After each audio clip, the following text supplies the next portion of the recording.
Hi, I am not tech savvy. So I finally figured out I had to change settings. So I'm just going live in the group. And if it's going to fall apart, it's going to fall apart, and that's okay. So I'm only 40 minutes late. But it is what it is, and that's okay. Everything's perfect, right? So if any of you catch me live, that's perfect. If you don't, this will be here. So, oh gosh, my brain is it's completely right now. So this class is really for beginners, and I asked a few of you where you were at in your fermented foods knowledge journey. And like I said, it's for beginners. So that being said, I have notes. So if you see me looking down, that's why, because sometimes it's easy to get distracted. But so why the focus on fermented foods? What's so important about fermented foods? And really what it is your small intestine, your large intestine hold trillions of microorganisms that, microbials and the things that help your body. They help you digest, they help you absorb, they give you energy. They are literally one of your life forces that help you in just being a human. And without them, you can't really survive, and you get really sick. And sometimes that's what happens, is we just get sick. So, these microorganisms help you, like, literally every single day. Anytime you eat, they help you. They help you to do it all. Let's see. My brain is my brain. Hi Shannon, thanks for coming. Sorry, it's been a minute. It has been something. So my story, I'm going to start with my story. So I was diagnosed back in, I want to say like late 2010, 2011 with Crohn's disease. And I don't know if you guys know what that means, but to put it nicely, or to put it less colorfully, it is constant diarrhea where the toilet is full of blood. Like you are literally diarrheaing blood. And it is exhausting because you can go anemic very quickly. And your body, it takes a long time for my body to start reproducing red blood cells. And so after I'd have an episode, I'd get so exhausted I could hardly move. I didn't want to eat anything. I just felt like crap. So after my diagnosis, I was doing the prednisone thing, which I found some other ways to work with prednisone, so you don't have to do prednisone. So I went to the doctor after, the prednisone, because, all the anti-inflammatory stuff. And I went to the doctor, and he wanted to put me on a medication that would stop my immune system. So instead of finding the root cause, they wanted to completely shut it off.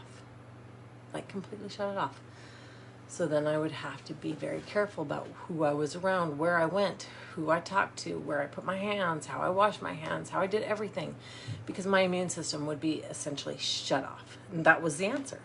So instead of fixing the problem, they just wanted to turn off something.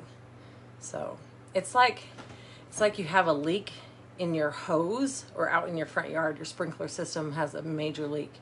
So instead of causing issues, we'll just turn off the sink and see if that works. Instead of really fixing the problem, it's just, anyway. So he told me, you have a very serious illness and you are going to be on this medication for the rest of your life. And I said, nope, that's not happening. And when I left, I never looked back. There's no way. I am not going to be on medications for the rest of my life. And just him saying that him saying that I was going to do this for the rest of my life, and he was so adamant and like, this is how it is, and you're going to do this. And I'm like, oh, hell no, I'm not. No. And so I started doing my research. My mom helped me, and my family helped me, and we started going into fermented foods. And that's really what happened, is that I started to heal my gut. And in healing my gut, it healed everything, because my microbiome was sick. And so I had to fix it. I had to feed it. I had to restore it. And that is just it, is restoring your microbiome back to the levels where it's supposed to be, helping the beneficial bacteria in your intestines, in your stomach, in your digestive tract, because all illnesses start within your digestive system. They do. So your digestive system is really where it's at, between your digestive system and your elimination system. So your digestive system being, your ability to chew your foods properly, making sure that you're chewing them well enough, swallowing it, absorbing everything. And if your digestive system is off, if you've taken a lot of over-the-counter pills, that can throw up your digestion. So in doing all of these things, it really just, just living the modern American life, or the modern life of today, wherever you are in the world, it throws off everything, and that sucks bad. So I started doing my own thing. A lot of coconut. I ate a lot of coconut because of the fats in it. I needed that for my system because it was easy to digest. I was at a place that I couldn't digest food. Like, it hurt. Digesting food was painful. And if you've ever had like a stomachache that like stabbing pains in your stomach, you don't want to eat, or you eat only the things that don't hurt. So I ate, before I figured this out, I was eating sugar because sugar was easy to digest. And that's what I lived on, and I was not healthy. So fermented foods and drinking probiotics and things. So what are probiotics? Probiotics are the beneficial strains of food. They're the microorganisms that live naturally in your body and in your intestines, and they are necessary, so you don't want to get rid of them. The other question is, what are prebiotics? So prebiotics are the food for probiotics. Prebiotics are essentially the way that you keep your probiotics happy, is you feed them the right foods. And in fermented foods, you're not only giving your body probiotics that are the essential microorganisms, but you're also giving them prebiotics that help them eat. So there's always something, and it's really a give and take. So prebiotics are really just as important as probiotics. Prebiotics can be found in kefir.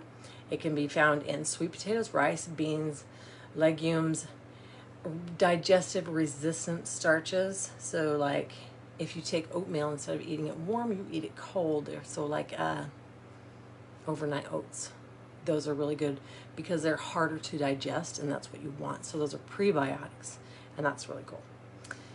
So how they work together is, because one needs the other, they're very synergistic. They have to have each other to survive, and then you have to have them. It's very a synergistic team.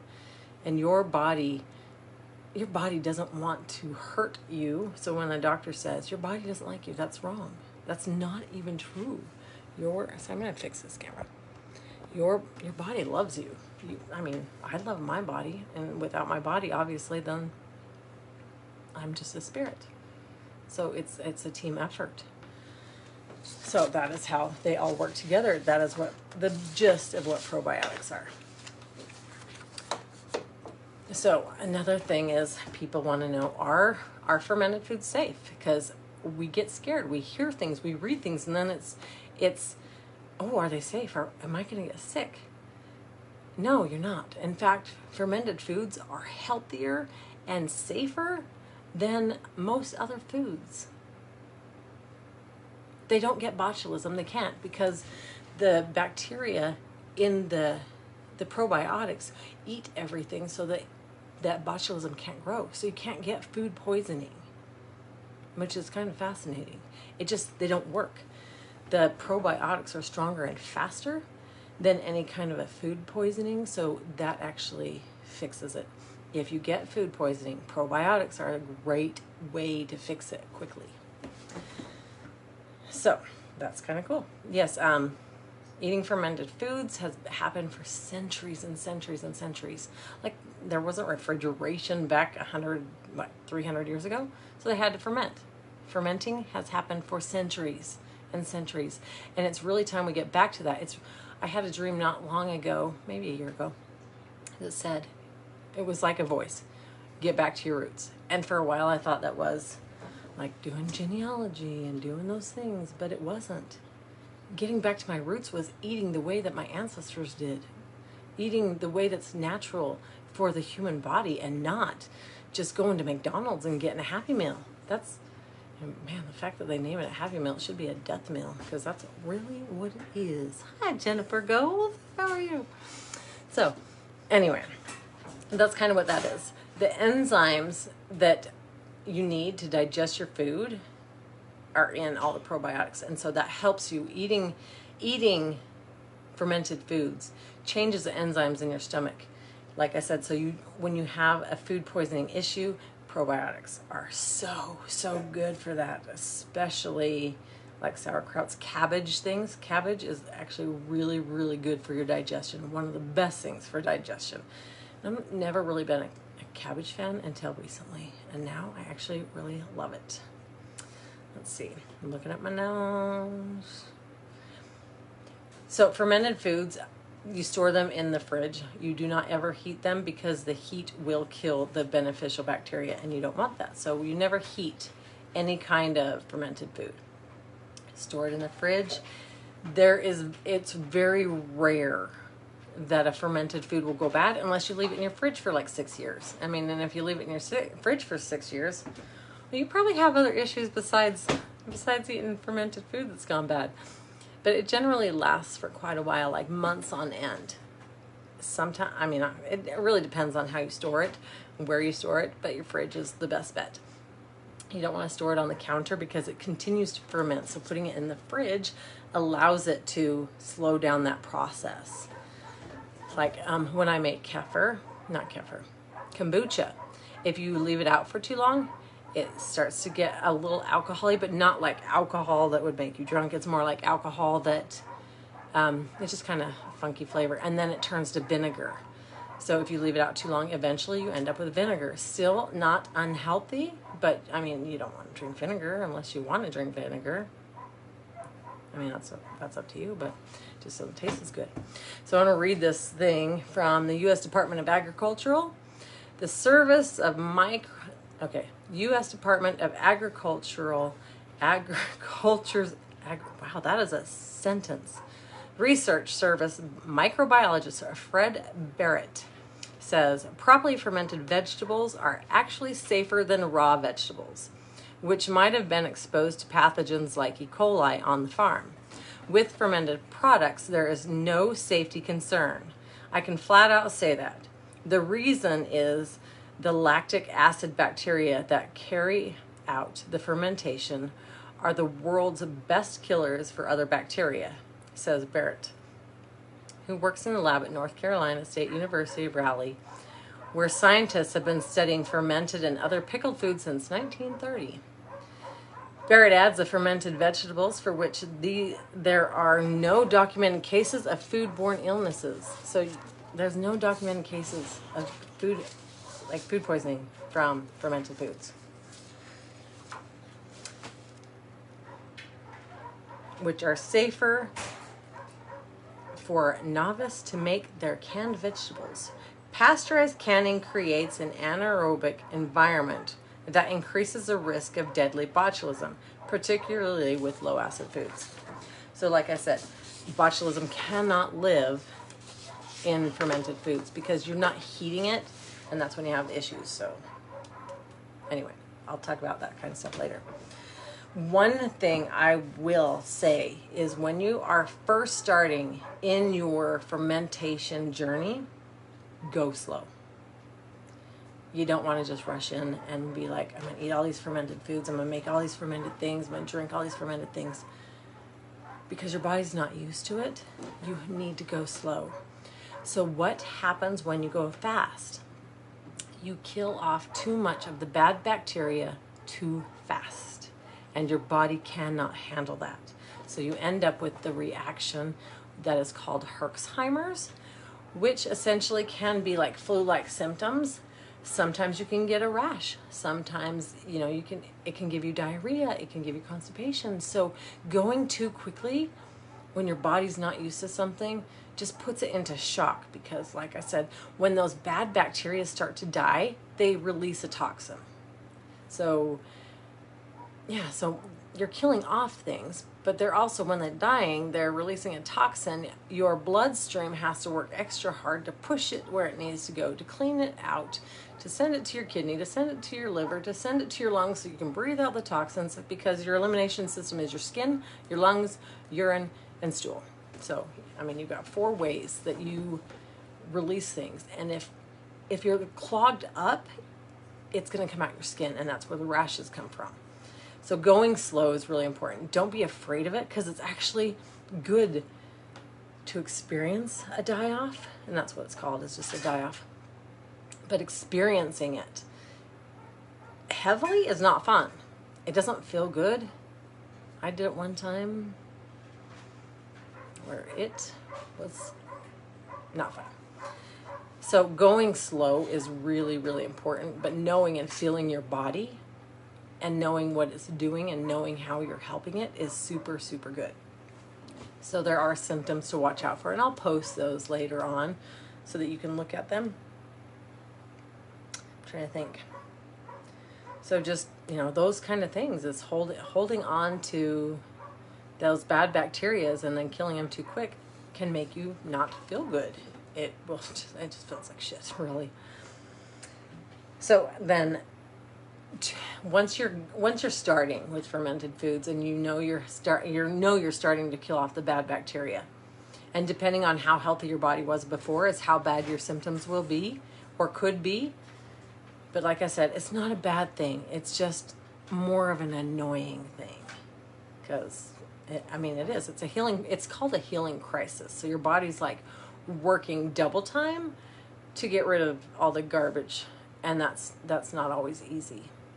So let's see. Generally, it lasts about 3 days. So if you have symptoms of a Herxheimer's reaction, it lasts about 3 days. Sometimes it can last a week or 2, depending on your body and then how fast you did things.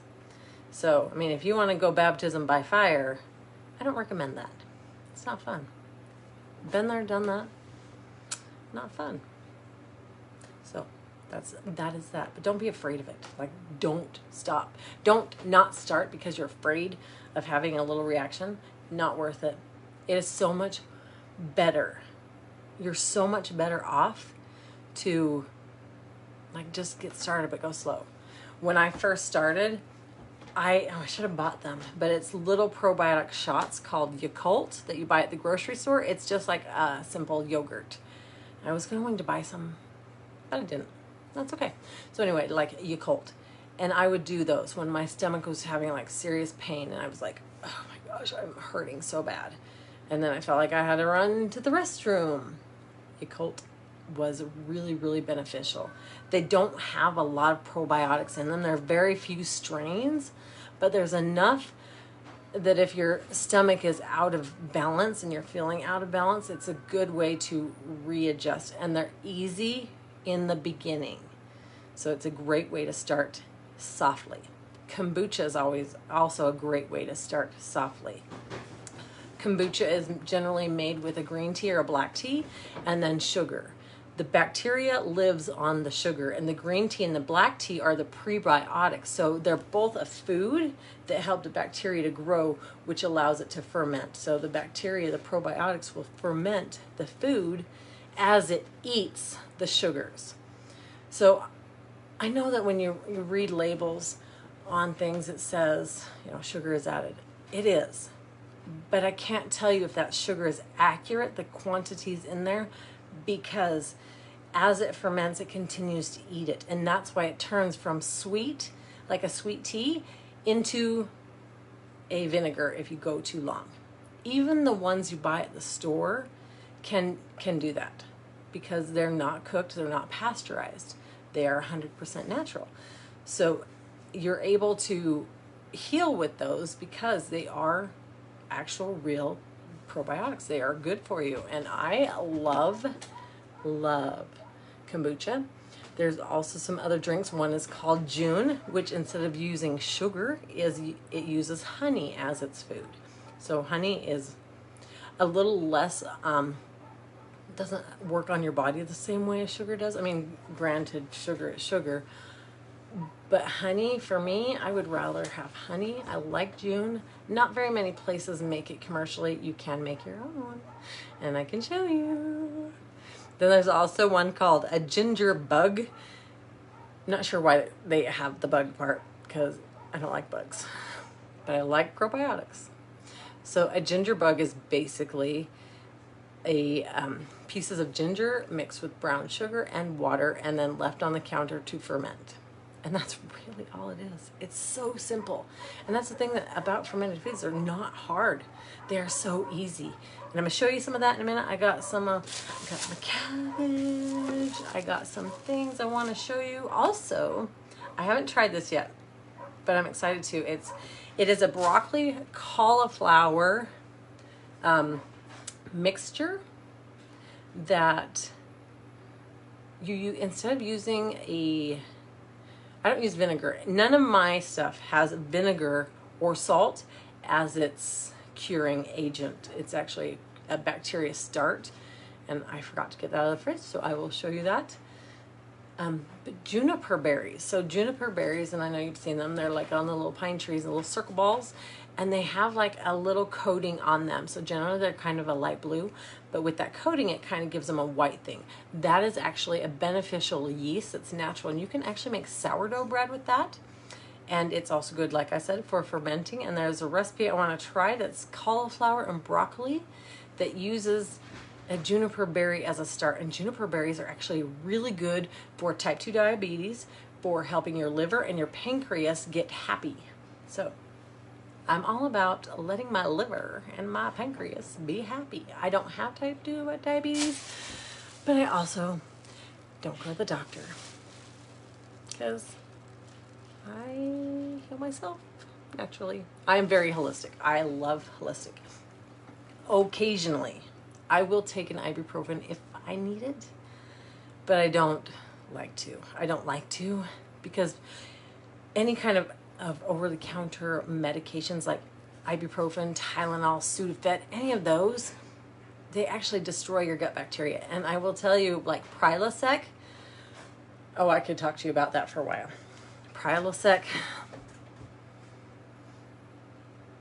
let's just say nobody in the world has too much stomach acid. It's not possible. So what happens is you actually have too little stomach acid, and that's why you have that pain.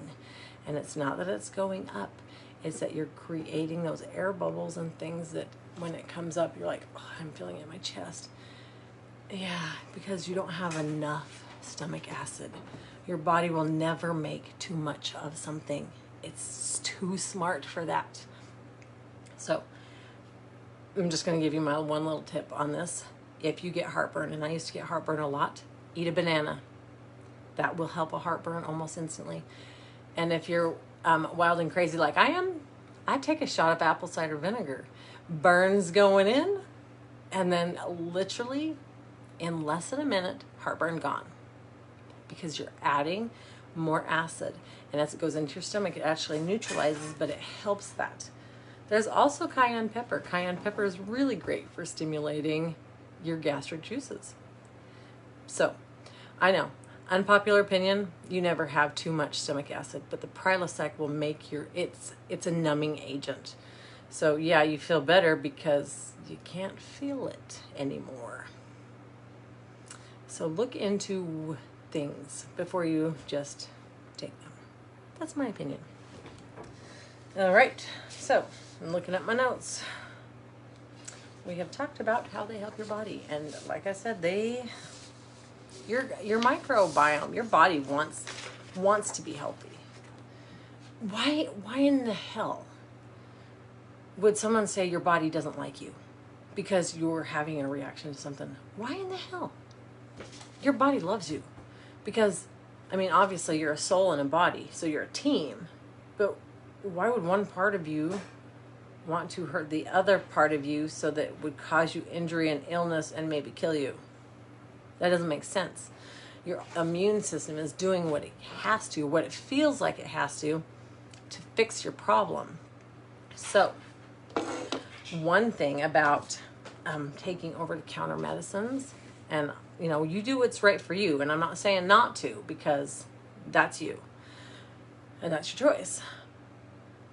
But when you take over-the-counter medications, it's kind of lost my train of thought.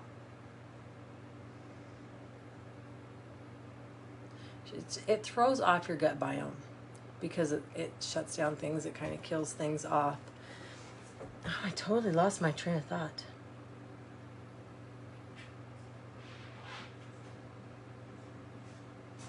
Well, anyway, we'll just move on because I don't remember. So your gut biome, it's so important because, oh yes, I was talking about that. Okay, so when your system is out of balance, it's not trying to hurt you. But what happens is when you're taking, let's say, an antibiotic, you're taking too much ibuprofen or Tylenol or whatever, and it's killed off your gut biome and you haven't replenished it or fed it the way it needs to,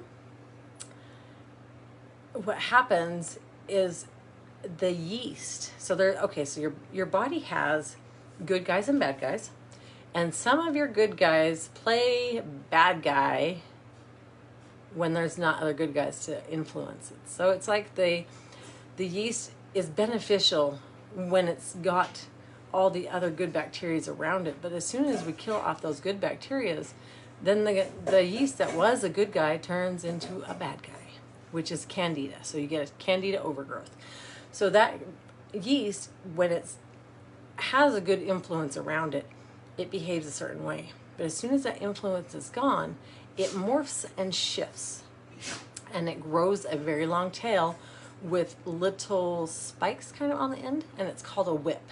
And it actually just whips like really hard against your stomach lining, and it keeps whipping and whipping because it's burrowing out of your stomach.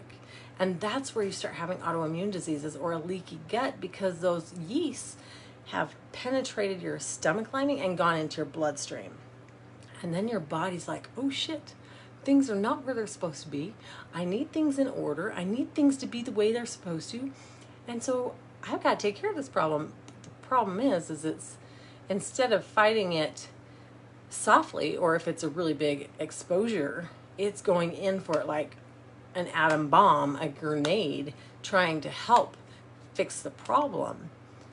And it can't heal itself because it's trying to fight off itself, or trying to fight off these things that are invading. So it's trying to create this balance. So it's not that your body is having an issue with you, it's that it's trying to fight off stuff that's not where it's supposed to be. So it's fighting, I've got a hair on me somewhere. It's fighting things that are out of place, because your body has to have things in balance. It's that microbiome, it's an ecosystem. So if your ecosystem, like in the rainforest, if it stopped raining there, or if it wasn't humid there, are you going to have, like, what's that going to do? It's going to create an issue. It's going to turn into a desert.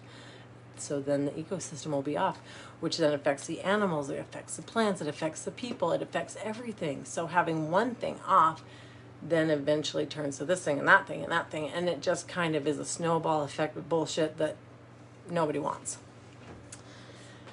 So when we keep our bacterias, our beneficial organisms within our stomachs, when they're in order and doing things the way they're supposed to, it allows your body to do what it needs to. So there are like herbs that I take or that I've given people that when their body is going through a shitstorm, that'll kind of relaxes the immune system. So instead of using a balm where it needs to use just, you know, punching things, I mean, it's whatever. So instead of using a balm, it will be in a street fight, which is more, you know, accurate to the level of invasion that your body's experiencing. Hopefully that makes sense. It makes sense in my head. So there are herbs that will actually work with your body to help your immune system not over exaggerate, but overkill things. Because sometimes it's like, no, I want it done now, and this is how I'm going to do it. And sometimes that's where the autoimmune issues come in, because it's trying to do something too much, too fast, and your body's not ready for it. So balancing that ecosystem. That's a lot. That is a lot. So, sorry, I'm looking at my notes again because I wrote down a lot of stuff and wanted to cover a lot of things. Oh, yes. One other thing. When you're making your probiotics, your things, if you're using a culture starter, which I'm going to show you in a minute, you mix it with warm water. It's kind of like how you activate dry yeast. It's the same kind of thing in a way. But a lot of cities and places put stuff in the water. So if you're not using like a natural spring water or something that doesn't have all the chemicals in it, like if you don't have a good filter on your water, it's best to take that water and let it sit for a little while, because the chlorine in the water will evaporate. It will dissipate and come off of the water. So when you're doing your starters, it's got all the bacteria in it. That chlorine will actually kill your starter that is for fermenting. So not having the chlorine in it is best. Where I live, we have a well that's our personal well. It's like 300 feet down. I don't know how far it is. It's in an underground river. So we have absolutely no added contaminants. I mean, it's water that's got a lot of minerals in it, and it's hard water, but it's phenomenal water. I freaking love it. So, all right, so I'm going to talk about, I am going to demonstrate some stuff. So the first one is milk kefir. So I'm going to strain this. This is a batch that's been sitting, and I don't know if you can see it, but it's starting. Oh, my light is like, here, let's change the camera. So you can see the little air things. It's starting to separate. Sometimes if you let it go too long, it turns into like a curds and whey. So you'll have whey at the bottom. It's like a yellow liquid, and then all this smushes up to the top. So we don't want it to go that far. It actually, well, it doesn't cause it problems. It just makes it a funky flavor. Kefir, like I said, it's a milk product, so it has to be refrigerated. But when you strain it and you use it, it's so great in, you can make so many things with it. A lot of people will use it in their smoothies. So if you make a fruit smoothie, you add some kefir to it. That way you're getting your beneficial bacteria, and you're getting prebiotics, which are in the fruit. So again, prebiotics and probiotics, they work together in your body. So I am going to strain this. So I just have a clean jar, and one of the tools, actually I'm going to grab some other stuff because I forgot to get it out. Spoon. I use plastic spoons. One thing with a lot of these fermented foods, I love stainless steel for herb stuff. When I do my herb stuff, stainless steel is the one. You do not use plastic. But when you're dealing with a lot of fermented foods, because of the acids in them, and they're not bad acids, but because they have a lot of acids in them, basically lactic acids that are the beneficial, I can't think of it. Anyway, those acids can start to etch and erode metal. So when you're doing fermented foods, the only thing I believe I can't even think of it. Kombucha can handle metal. I can't remember the other one. But when you're doing fermented vegetables, it cannot handle metal. So my strainer, this, I use this for everything. It's plastic, silicone, a silicone mesh. And then this thing is, you know, just sits on the bottle so that I don't make a mess. Because if I had this and I'm trying to pour it in with just this, oh Lord, we would have a mess everywhere. It would make a big damn mess. So just stick that on there, stick that on there, got your spoon. I'm gonna quickly wash my hands, so excuse me.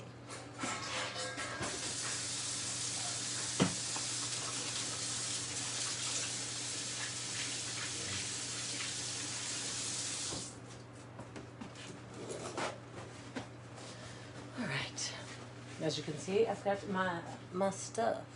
And I'll show you what some of that is, because some of it's cool and some of it is unnecessary. My hair. Okay. So when you're culturing, I'm going to show you. Well, you're going to see it. This is, like I said, the milk kefir. You can do, if you're not a milk fan, and some people are and some people are not, so it looks kind of chunky, right? It's a very much a yogurt texture right now until I mix everything together. So I'm just going to fill up my little sieve thing, and then I'm going to show you some of the probiotics, or they're called kefir grains. Actually, there's one right here. I don't know if you can see it. Oh, I dropped him. It's hard to look at the camera and look at what I'm doing, so you know, just use your imagination. This, and I did a video on my personal page about it. This is a kefir grain, and they grow, and they're like gelatinous in a way. You never want to rinse them in water. They need their bacterias. So rinsing them in water when they, you know, they're just covered. I'm going to try and show this closer. So I don't know if you can see it. When they don't have any milk on them, they're kind of just little weird guys.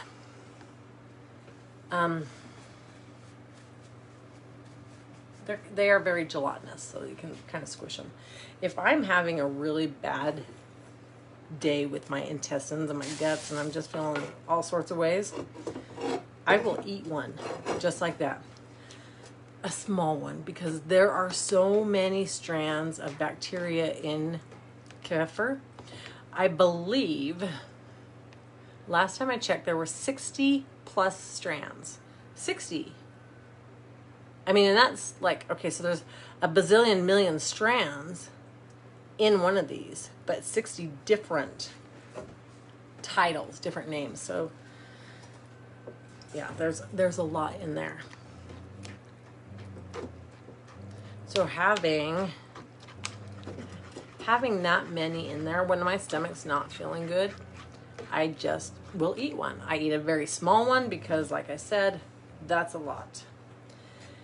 And I don't want to overdo it. Like,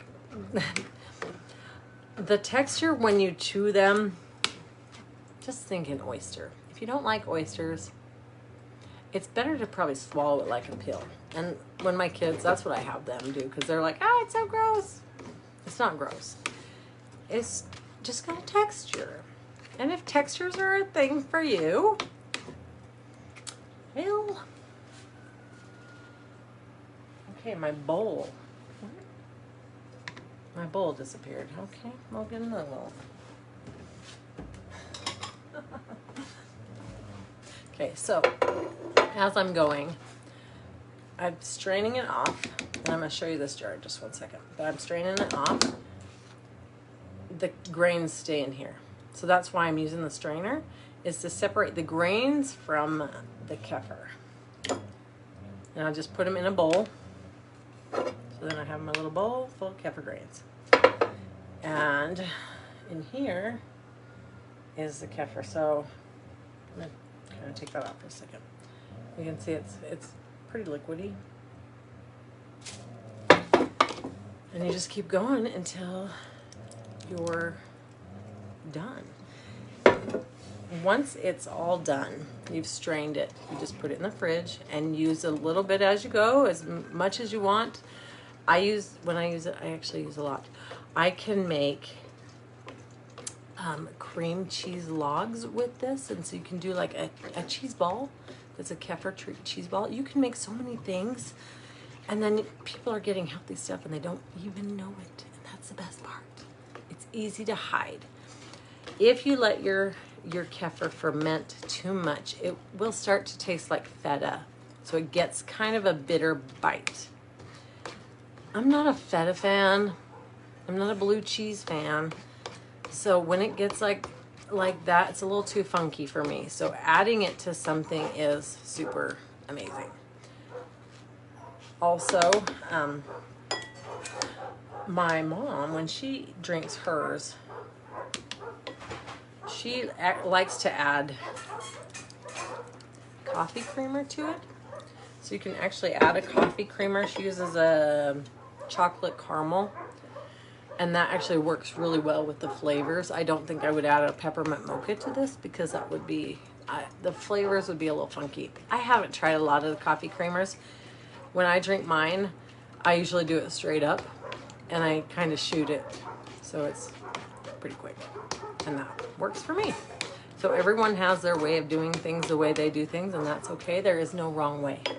There's no wrong way to consume probiotics. It's just best to consume probiotics.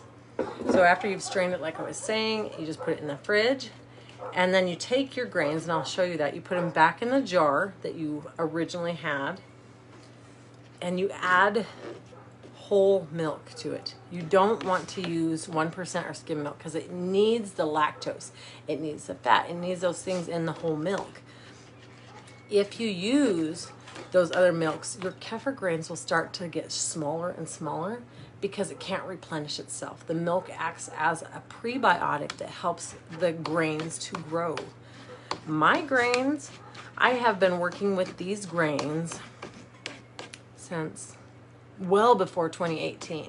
So these grains have, me personally, I've worked with these grains. These specific grains since 2018. I've worked with other ones before that as well. But kefir grains, the thing that's cool about them is they're a live, living organism. And, okay. They have been around for so long. So long. Millions, well, maybe not millions, but since really people started to drink milk. Originally, people used it in sheep milk because that was the easiest and it had the highest fat content and all those things.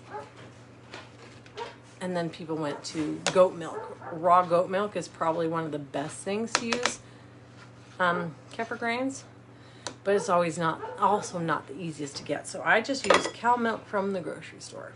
You have to make sure that it is one of those ones that say, our farmers pledge not to use the RBHT, I think, whatever it is. So you don't want any of those added chemicals. So they usually have to put a little label on the milk that says, our farmers pledge not to use this. That, whatever it is. Otherwise, those additives that they put in the milk will kill your kefir grains. And that obviously means it'll kill whatever's in your stomach as well. Good to know. You can take your kefir grains. If you don't like dairy, you can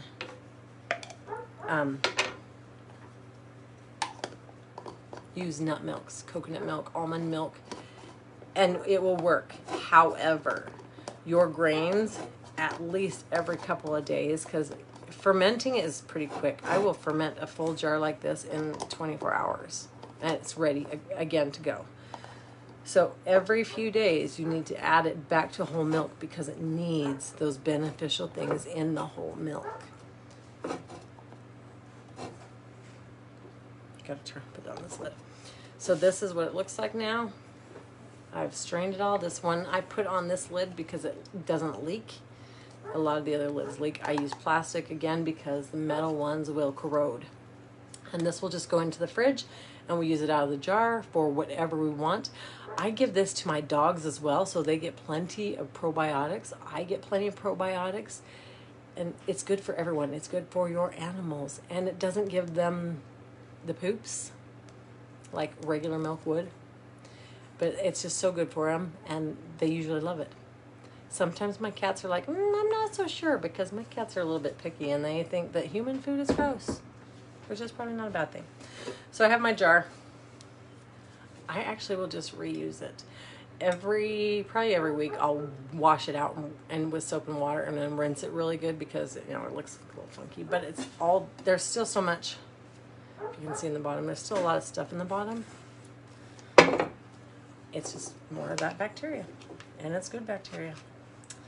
So I will just set this aside,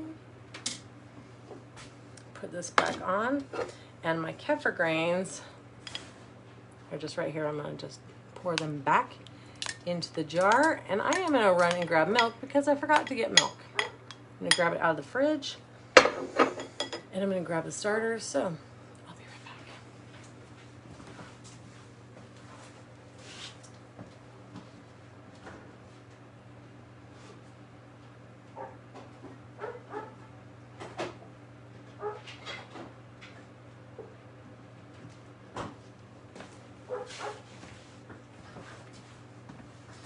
Okay, I'm back.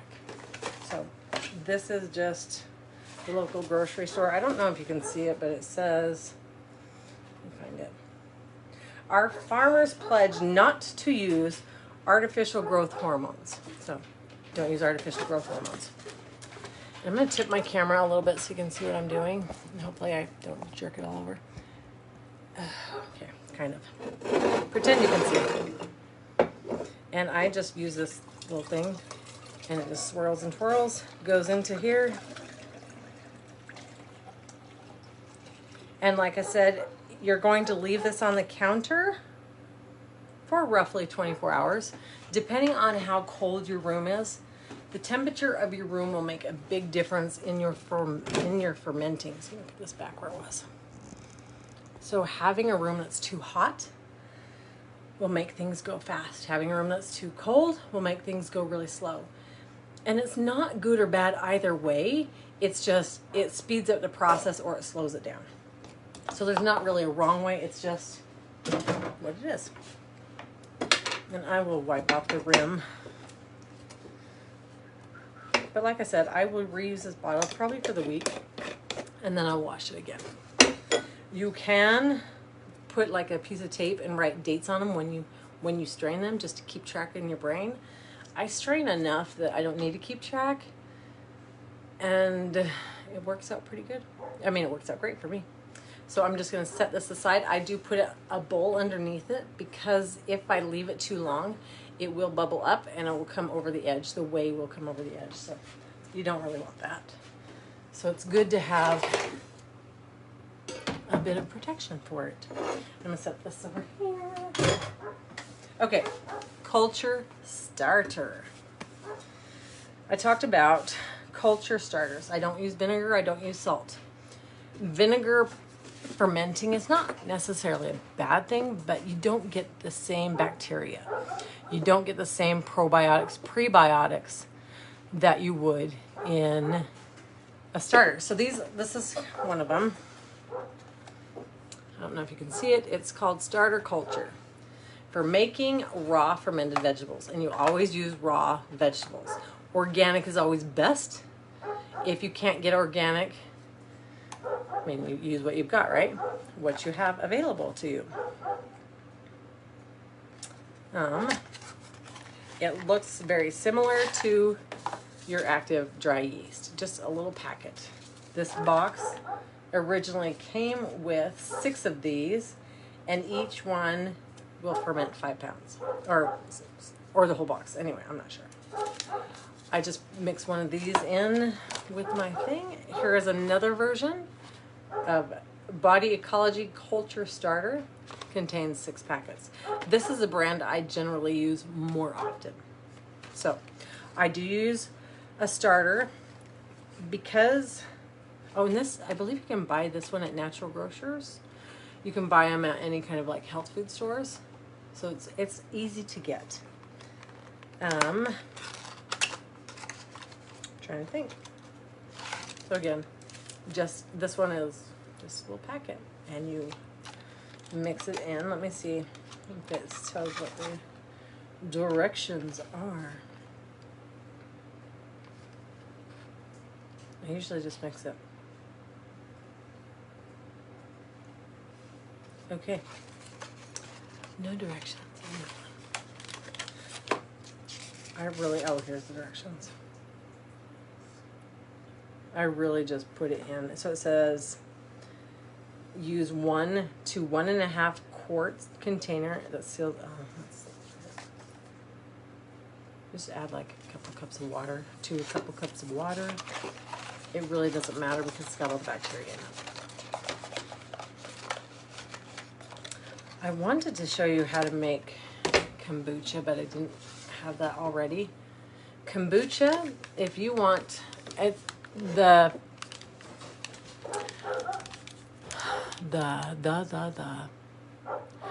probiotic in a kombucha is called a SCOBY. So sometimes you can buy them online. You can buy them on Amazon. You can buy them at stores. Usually they're dried out and kind of hard, or like jiggly discs. They're also very gelatinous.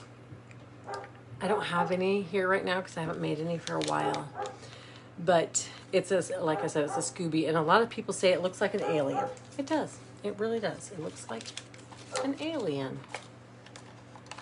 I actually like to eat those too because I like to do things that are different. So I eat those. That is a SCOBY. Oh, yes. If you buy like the original formula, original flavor of GT's kombucha synergy, you can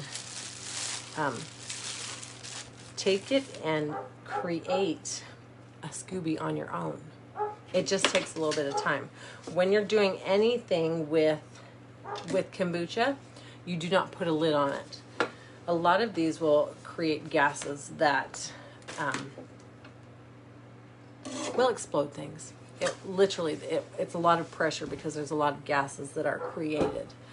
So when you're doing a kombucha, you always cover it with either a cloth or like a coffee filter, something, and then put a rubber band around it so it can breathe. You don't want to put anything in your cupboard. Kombucha cannot go in your cupboard because it will gather stuff, microbes from your air or in what's in your cupboard. So if you've got some funky thing going on in your cupboard, it will get into your kombucha. So when you're doing kombucha, it needs to breathe, and that's why you don't put a lid on it. It has to be able to breathe. And like I said, so using a coffee filter is a great top. Don't put a lid on it. I don't have one of the jars with me. So like I said, just buying a jar of kombucha. If you want to start with your own, you can use that. And then you mix tea and sugar after you've got a good SCOBY. And I'll probably talk about that at another date because that's actually quite the process, but it's kind of fun. And it tastes good. So, my next thing, I'm going to talk about this. This is what is called a fermenting container. You do not have to use one of these. This is if you're doing a lot. So it's this container. You would fill it up with your chopped vegetables. I'm going to do an apple cabbage mixture with some cayenne in it because those ones, apples, especially green apples, are very good at purifying your blood. Cabbage is amazing for your digestive system. And as spicy as cayenne pepper is, it actually is so good for you, and it will, when you have if you're bleeding, it stops bleeding. It restricts the blood vessels. It's actually a very smart herb and will do and go where it needs to. So if you have a big stomach problem, say you have a bleeding ulcer, and you start to use cayenne, it will go in there and stop the bleeding. And then it also brings circulation to the other areas. So it's a well-rounded herb, and it just completes everything the way it needs to be. So I use organic cayenne pepper in almost everything. I don't like spicy food. I didn't like spicy foods until I realized how healing they are for your body. Like some people will say, I can't eat it because my stomach, depending on what kind, like cayenne. Cayenne's really the only one I'll use, unless it's, you know, something that's already pre-done. But cayenne is so good at moving and doing and going where it needs to. You can actually, it's something I keep in my first aid kit. Cayenne pepper, if you have a cut, you can put it on there and it stops it. If somebody is going into shock, you can take a cayenne tincture and put it in their mouth, under their tongue, and it will go into the bloodstream so quickly, and it will keep them from going into shock. If someone's having a heart attack, it keeps their blood moving. It is so incredibly beneficial. Like, cayenne pepper is literally something everyone should have, not only in their first aid kit, but in their kitchen, and it should be used in all of your cooking. You don't have to use a lot, but it works great. Apples mixed with cayenne, one of my favorite drinks is apple juice and cayenne pepper, and it sounds really weird, but they mix together so nicely, they feel good. It's a little warm, but it's so good. And then, like I said, the apples are a blood purifier, so it cleans out your blood and helps your system work right, while the cayenne pepper goes in and heals things that need to be healed. So they work well together. Anyway, back to this. So we have this, and you just fill your container with your vegetables. And once it's in there, you put your starter, you mix your starter with your water, let it sit because it's activating it. And this is kind of something that pushes it down. So it pushes it down, and we're just going to imagine that there's stuff in here. So you'll take it, obviously not hold it sideways because everything will fall, but you're going to push this in, and it's going to pull all the air out. And you'll push it in until the liquids come up into this tray, and then you're going to take this little plug and plug it off. So that way there's no air in your thing, and then it doesn't come out. Like, I can't even pull it out until I release that pressure. So that's kind of cool. This is just a fermenting container, and then there's this lid that clips on. After you've done all that, you clip it on and seal it up. This sits on your counter. It takes roughly a week to get some good fermented foods. It's not slow, it's pretty fast. You don't need to stir it, you don't need to do much with it with this container. You don't have to have one of those, you can just use a regular jar. So you can take a regular jar, fill it up, and pour in your liquids above your, whatever you've got here, your vegetables. Pour your liquid on top.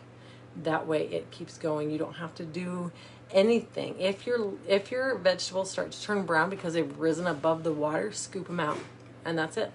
It will work just fine. You don't need to buy or spend any money on crazy weird stuff. You can just use a jar. Like, it's so simple. I think we make things so much harder than they need to be, and I'm not sure why. I know I do. I am so guilty of that. It's not even funny. Okay, let's go to this now. I wanted to do my cabbage coleslaw mixture, but that's going to take a little bit more time, and so I'll do that another day. This is called a ginger bug. So there's a lot of ginger in here. It's been added to quite often, quite a lot. It's, like I said, it had brown sugar and water. And the brown sugar and water feed the bacteria, and it grows in here. The ginger is also a prebiotic. So you've got the food as the sugar, the water as so it's not dried out, right? And ginger. This one, and you can see how bubbly it is. So it's definitely fermenting. I don't know if you heard that, but this one it's the same thing, but it's made with honey. So instead of brown sugar, oh, I can smell that. Whew. It smells good. This one's ready to go. So what I would do, that smells so good. That smells like ginger ale. Oh, damn. To make ginger ale, you just use this and then add like carbonated club soda, whatever. The one I prefer is Topo Chico. that mixed together, and it's like homemade ginger ale, and I love ginger ale, so holy yum. Okay, this is the ginger bug, and we've been drinking it, mixed with apple juice. So you would pour off your liquids, and I should do that. Pour off some of your liquid, put it into a jar, and I like these with the pop tops. This is actually an old vodka bottle because vodka is one of the best things to make tinctures. So the pop tops are nice. I think you can buy these on Amazon just for whatever. But this one you pour in probably about this much of your ginger bug, if you will, or whatever you're using. And then you add the rest with juice, and it ferments. You leave it on your counter for a couple hours. I'm going to see. I hope this makes a sound because it's going to scare me. Because I'm afraid of loud noises and balloons and stuff, so sometimes this freaks me out. But, okay, see if you can hear it. Oh, shit. Can you see that coming off? It's natural. Whoa, look at the jar. It's naturally carbonated. I have to drink some. So, I just have to because, hell yes. Oh my gosh, look at this. Look at that. This is a happy guy. That makes me happy, so thumbs up. That is so nice. It is not sweet. I mean, it's sweet like apple juice. But it's fizzy too, so it's really like drinking fizzy ginger apple drink. Damn, that's good. So keep this in your fridge because it'll explode if you don't. There's a lot of pressure in these. This one, I need it in a different jar. Oh yes, fall drinks, and then add some cinnamon in it.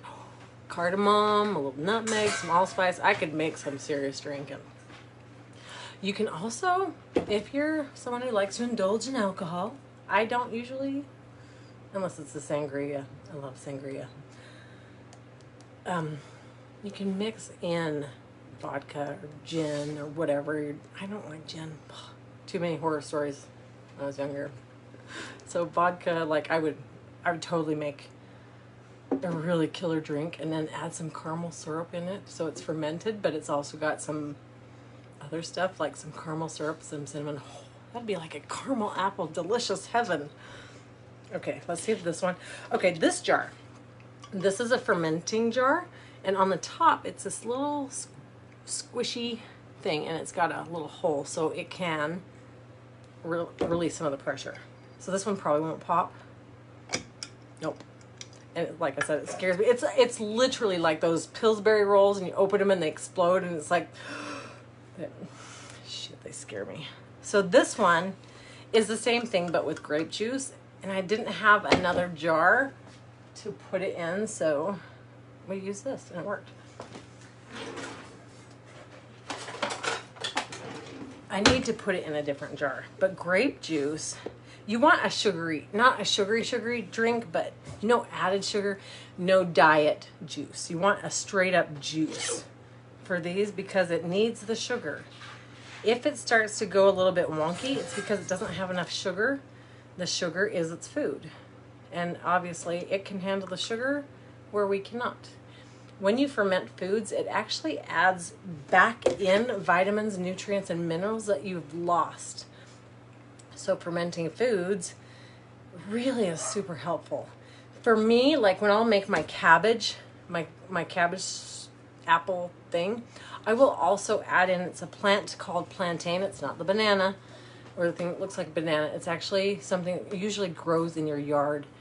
And I should have brought one in, but I didn't. And then also alfalfa. I should have brought some of that in too. Because I live out in the middle of kind of nowhere, we have a lot of farmland. I have access to weeds that are not weeds. People call them weeds. They're not.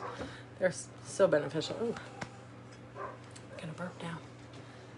So I will put alfalfa in it because alfalfa is one of the herbs that has every single mineral and vitamin that your body needs. Because their roots grow down, if you get it from the earth itself and not from a lab or whatever, wherever they grow things, however they grow things. If it's like those weird indoor things that don't actually, the plant doesn't actually go into the ground. The roots of alfalfa go down 30 feet.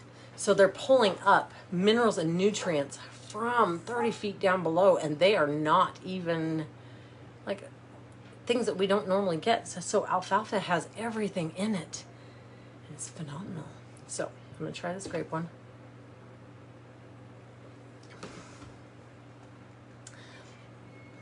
This one is good. It's a little different. I actually like the apple one the best.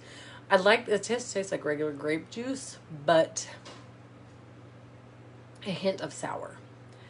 So what actually would be nice with this, because grapes kind of go well with warming spices, I would probably add clove or cinnamon or something like that to it. Ooh, or cayenne pepper. Let's see how that is, because I like to experiment. I love to experiment. I'm going to just stir it up and see what that does. So it actually made it, I don't know if you can hear it, a little bubbly. I'll just try it.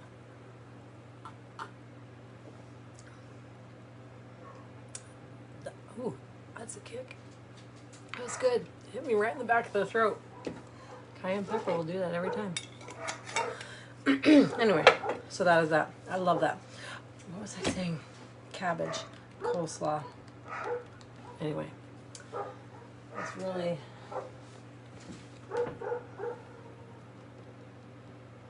I'll have to show some of these later. So that I think, yeah, strong whiskey's right. Oh yeah, so these, if you leave them out too long, they get kind of a fermented, like too fermented taste, not alcoholic. You will never get like the same kind of, I mean, you could get drunk, I guess. So if you've got an alcohol problem, I wouldn't probably, or if you've had alcohol issues, I probably wouldn't make these per se, because they do carry enough alcohol in them, but you can get more alcohol out of an orange that's sat on your counter. Like fruit can just become very alcoholic. Naturally, that's what it does, which is probably why they use it for everything, right? So I probably wouldn't use those that way. And I've lost my train of thought again. That's okay. Okay, let's see. Kefir kombucha, coleslaw. I think I've kind of covered everything. Mocktails would be really good. Like, I would love to have it as a mocktail. I've been watching some videos and people do coconut milk, and actually if you took the apple one and added like caramel with the coconut milk, or even if you did a pineapple and made it, ooh, like a pina colada, that would be good. You could do those drinks with pineapple juice.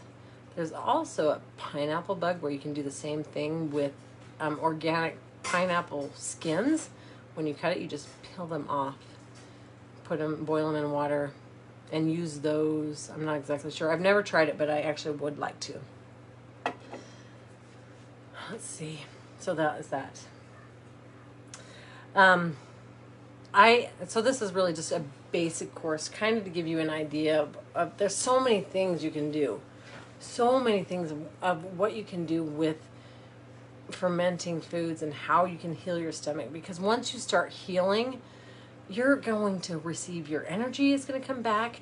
You're going to feel good, your vitality, your ability to just live life and feel that sense of, finally, I feel like I'm not a walking corpse. And that's the thing. So I wanted to tell you about my up and coming course. It's 8 weeks. And it's called, if you know anything about the 80s music, Cultured Food Club. I wanted to do the Culture Club, but Cultured Food Club, but that didn't work. So it's just the Cultured Food Club, and we're going to do 8 weeks of every week we will hands-on walk through and do some fermented things. Like we will make the slaws, we will make the drinks, we will make the things, And as you do it at home, and I'll teach you how to do everything. So if you have questions, you can talk to me. If you have issues, you can talk to me. If you're like, oh, I don't understand this, can you explain it more? I can help you work through all those things, because there's one thing I will say, and I will say over and over again: fermented foods saved my life. And I could never pay back what fermented foods gave me. They gave me my life back in the best way. Like, I don't take medication for anything. Nothing. Unless, like, I have a headache and I can't get rid of it. But there's other things you can do. I really don't take medicine. Like, over-the-counter, pharmaceutical, man-made medicine, I do not take. I take this stuff. I take vegetables. And those are my food. And it's like Hippocrates said, let your medicine be your food and your food be your medicine. And that is what has healed my guts, my stomach, my autoimmune disease. My daughter had a very, very, very life-threatening autoimmune disease that scared the shit out of me. She almost died, but we fixed it. We healed it. She has zero indications of ever even having it. It was shutting down her liver. She could have bled to death internally because her body wasn't making platelets anymore. She was literally on the verge of death. I thought when I took her to the hospital, she was going to die, because I didn't know what was wrong with her. So, going to the hospital and getting those lab tests were amazing. Like, I totally believe in lab work, because I can't look into your body and be like, oh, your liver looks a little bit off. Even though there's telltale signs. But knowing, the full extent of what's going on, I was able to find the herbs, find the mixtures, and be able to give her what she needed. That there is no more evidence of ever even having it, and being so close to dying without pharmaceutical intervention. And, pharmaceuticals have their place, and I'm not saying they don't. Because I will say, okay, I'm going to back up. Because they do. But I will say that in the culture of today, in the culture of the lives we live, we are very impatient. Very impatient. We want everything done now, the way it should, just everything right now. Oh, excuse me. And that doesn't serve us. Sometimes we get a little bit scared, and then we need to go to the doctor and get our pills and do all those things. And if you do that, that's great. That is great for you. But take your probiotics with it so that it can rebuild your gut biome as you're taking them. Do those things that, will help you. And then if you're already on medications, add it in, slowly add it in, and then continue to go to your doctor and change the levels of your medications as you need. Because once your body starts healing, you're going to find you don't need as much of that stuff. And that's what's so great about it, is you don't need all that stuff. What was I going to say about this? Anyway, go to your doctor when you need to. Oh, we're impatient. That's right. So when you're doing these kind of things, they're not instant. You're not gonna be like, oh my gosh, I took this and 3 minutes later I'm all better. Oh, thank you. I'm so much better. I can't even believe it. It doesn't work like that. Life doesn't work like that. So your body has to do the things that it has to do to push through, grow, and do those things. And, we're so used to like going and taking a pill, and it's like our miracle pill, and we take this pill, and then all of a sudden, oh yeah, I'm better. Except you're not. You just have a Band-Aid. So you can't see the issue, but it's still there. And like I said, that's kind of how, yeah, well, we all want a magic pill, Ruth. But I want mine to do other things. So, yeah, that's not happening. Just kidding. So, we're kind of impatient. But when you're working with herbs and you're working with fermented foods, it's not instant. It's really not. And it takes a lot of work. And your body, no one can heal you. Like, I can't say, abracadabra, you're healed, and give you this magic pill. It doesn't work that way. So I can give you the tools. I can share my knowledge. I can share the herbal remedies. I can share all of that. But your body is the one that heals you. everything and everyone. It's your body. You're giving your body the things because your body is so intelligent. Your body knows exactly what to do, but we don't always give it the tools it needs. And so it tries to do the best it can with what it's got. It's trying to do car repairs with child's toys. I mean, I don't know how much you take off a tire with a plastic wrench from your kid's playset. It's just not going to work. You can try all you want. So it's really about giving your body the right tools so that it can do what it needs to. How long does it take for your gut health to start functioning? Honestly, I think, in my opinion, after you've gone through, and I don't know how much of this you've watched, Ruth, so I talked in the beginning about what's called Herxheimer's, and that is a healing crisis that your body has to go through. It has to go through it. And it's depending on how you do things and how fast it works. So go back and kind of watch that part. But the healing crisis has to go through. And so once your body has gone through that and gotten rid of all the shit that we've built up, it actually goes pretty quick. For me, if I'm having a stomach ache and I take a shot of one of these things, I instantly feel better. Not instantly, a few minutes. It's actually better. Do I have to run to the toilet and go to the bathroom? No, not anymore. So, I mean, it's those things. It really depends on your body and how much healing you have to do in the beginning.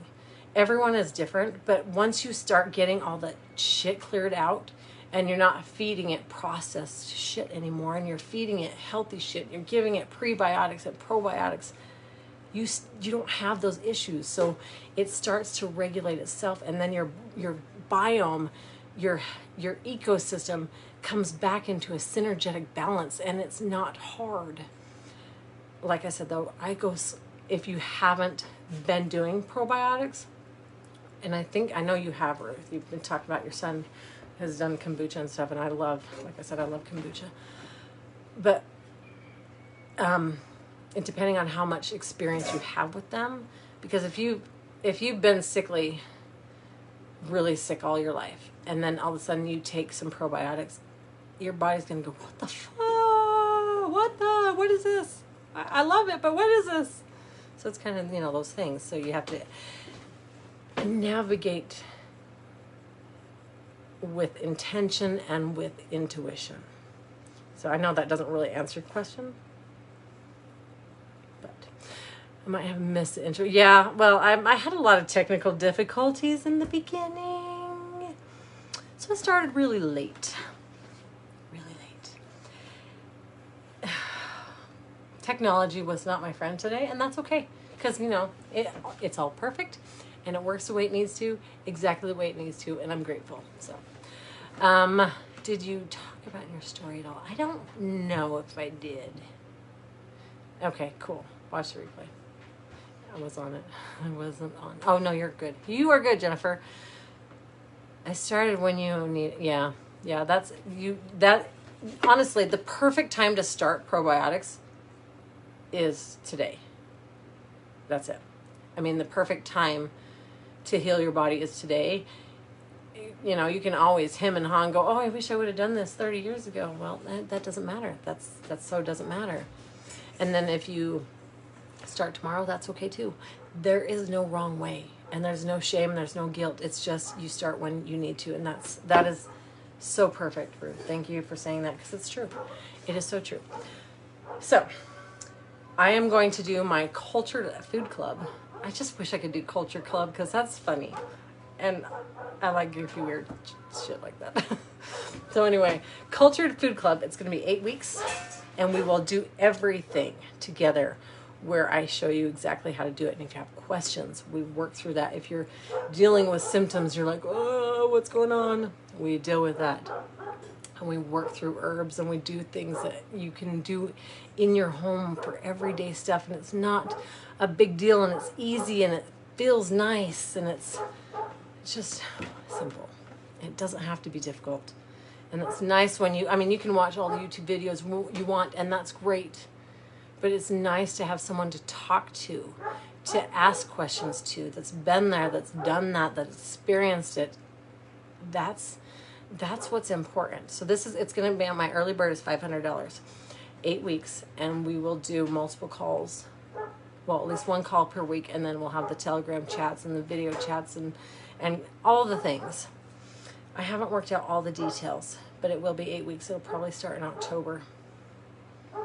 And I'm going to allow it to unfold as it needs to unfold, and I will teach whatever it is I need to teach. And if there's something you want to learn, then ask, and we'll incorporate what we can, and we do all the things and get you healthy again, because having your life back, having your body be able to work and move the way you want it to is such a gift.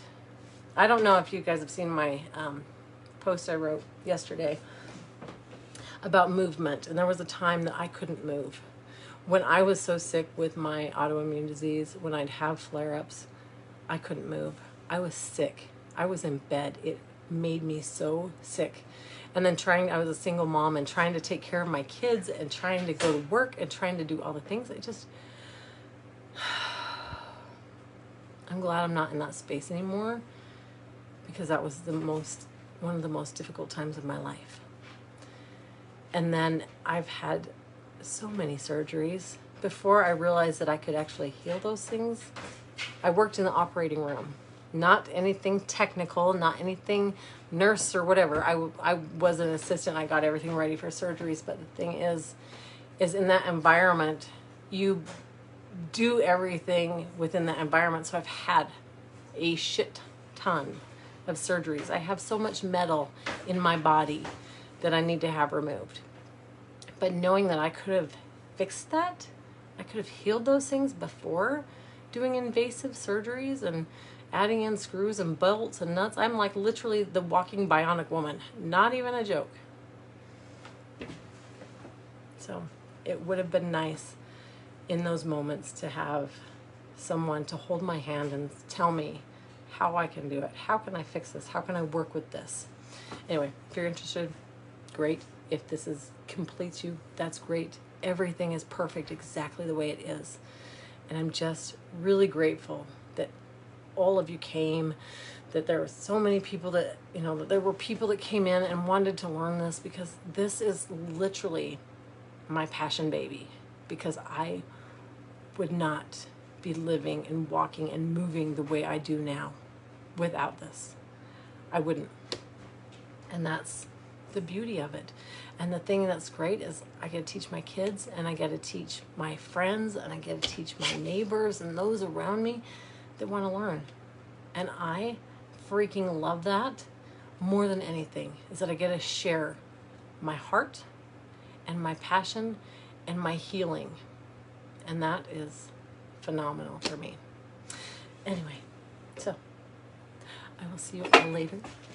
Thank you for coming. Thank you for being here.